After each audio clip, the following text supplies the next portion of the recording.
अस्सलाम वालेकुम। आज हम पेस्ट्रीज़ बनाएंगे और इसके लिए हम पहले केक तैयार करेंगे, फिर उनका जो है ना पेस्ट्री बनाएंगे। ये बहुत लजीज बनती हैं और इतनी स्मूथ कि आपका हाथ ही ना रुके।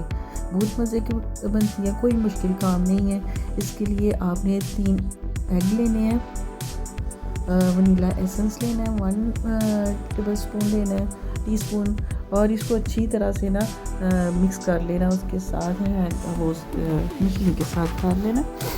इलेक्ट्रिक जो होती है शुगर लेना है। आप कर सकते हैं कि 1 कप ले लेंगे, तीसरा क्वार्टर 3 ले लेना इसको, और अच्छी तरह इसको ब्लेंड कर लेना।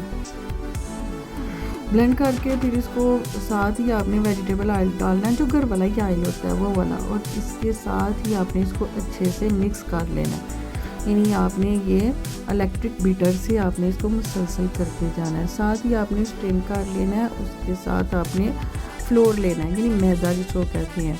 तो आपने वो भी क्वार्टर लेना है, 1 पूरे कप से थोड़ा सा कम। इसको अच्छी तरह से उसको छान लेना ताकि कोई लम्ब बाकी ना रहे, गुठली ना रहे। इसको मिल्क पाउडर ऐड कर देना और उसको अच्छी तरह से फिर मिक्स कर देना, और वो हैंड बीटर से कर लेना। उससे कोई फ़र्क नहीं पड़ता कि वो आपने पहले दूसरे से किया। आप इसको आपने थोड़ा सा ग्रीस करना है ऑयलिंग के साथ, और साथ ही उसमें आपने जो आपने मिक्सचर बनाया वो हम ऐड करने के लिए इसको पहले से तैयार करना है। कुछ लोग पहले से करके रख लेते हैं, आप बाद में भी कर सकते हैं, पहले कर सकते हैं। साथ ही नीचे आपने बटर पेपर रखना है। बटर पेपर से ये होगा नीचे चिपकेगा नहीं और आसानी से निकल आएगा, और जब हम उसको उतारेंगे भी तो वो अच्छा हो जाएगा। इसके साथ ही आपने इसके अंदर जो मिक्सचर रेडी किया हुआ है वो आपने रख देना है, और हमने इसको विदाउट ओवन के बनाने लगे हैं। ये आपको पता हो तो आपने ये चाहे प्रेशर कुकर में रख लें, चाहे इस तरह की जो केतली लेके तो उसमें आप रख लें। तो आपने इसको प्री हीट करना है 5 मिनट्स तक, लो फ्लेम पे कर लेना है। प्रेशर कुकर में भी आप कर सकते हैं, और इसको मोल्ड को अंदर रख लेना है। इसके अलावा आपके पास ये मोल्ड नहीं है तो आप कोई सा भी वो ले सकती हैं, घर में कोई भी बना हो। 30 से 40 मिनट के लिए इसके रखना है, और फिर इसको टूथपिक से चेक करना है कि आया कि इसके साथ तो नहीं चिपक रहा। जब ये क्लीन निकलेगी समझो केक रेडी है। फिर इसको ठंडा करने के लिए रख दें, और फिर इसको गर्म पानी लेना आधा कप जितना, शुगर उसमें लेनी है 2 टेबल स्पून उसमें ऐड करनी है, और मैं अच्छी तरह से मिक्स करना है। मिक्स करके अब क्या करना है आगे नेक्स्ट प्रोसीजर देखिए। ये शुगर सिरप तैयार हो गया, इसको ठंडा करने के लिए रख देना। जैसे ठंडा करने के लिए लेकिन इसमें व्हिपिंग क्रीम उसमें अलग से डालनी है आपने अलग बाउल में, और इसको पाउडर शुगर डालनी से आइसिंग शुगर भी कहते हैं, वनीला एसेंस डालना है, और इसको बीट करना है अच्छी तरह से, ठीक है। और ये आपने इलेक्ट्रिक बीटर से करना, उससे सही बीट होती है। और ये ठंडी होगी, जितनी चिल होगी उतनी अच्छी बीट होगी, फूलेगी ये, इससे फिर लेयर्स बनेगी।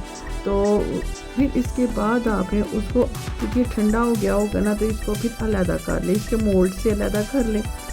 कुछ लोगों के पास अगर मोल्ड नहीं है तो घर में कोई भी कटोरा होगा सिल्वर का, उसको ले लें, ठीक है। उसको हाफ़ करना, जब भी करना है मोल्ड में डालना चाहिए, उसको हाफ़ करना, क्योंकि उसमें फूल के फुल भरना होता है।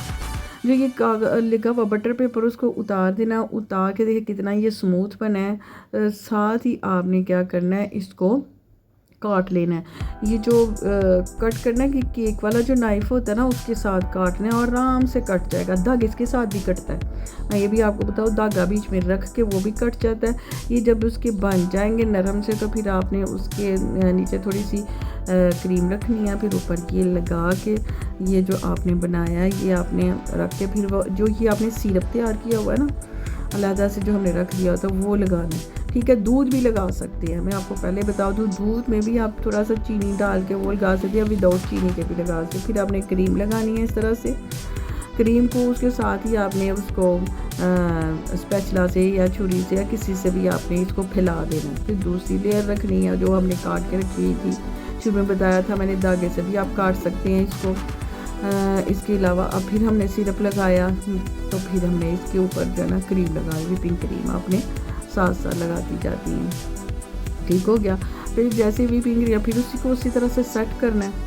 सेट करते हुए फिर जैसे ही सेट करते, याद रखिए बच्चे बहुत शौक से खाते हैं, इतने शौक से खाते बच्चे का, बड़ों का भी हाथ नहीं रुकेगा, मज़े का बहुत बनता है। करके देखिएगा, ये स्टेप वाइज करेंगे तो आपका बिल्कुल ठीक बनेगा। अदरवाइज़ आपका अगर थोड़ा सा भी बीच में स्टेप मिक्स ना ठीक हुआ तो आपका नहीं सही बनेगा।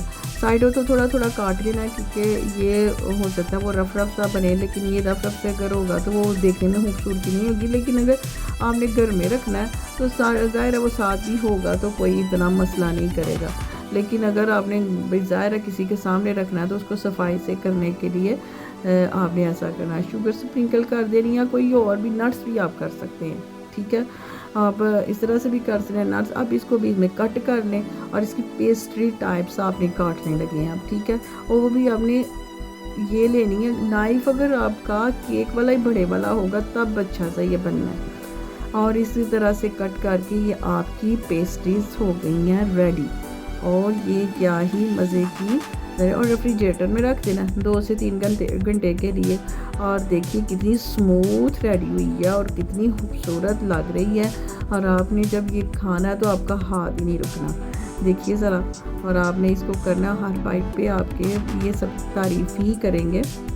बच्चे तो बहुत शौक से खाते हैं, बड़ों का भी हाथ नहीं रुकेगा। इसके अलावा आप दोपहर की जो दोपहर की चाय होती है उसके साथ खा सकती हैं, मेहमानों के आगे रख सकते हैं। तो ठीक है, आज का ये रेसिपी तैयार। अस्सलामुअलैकुम।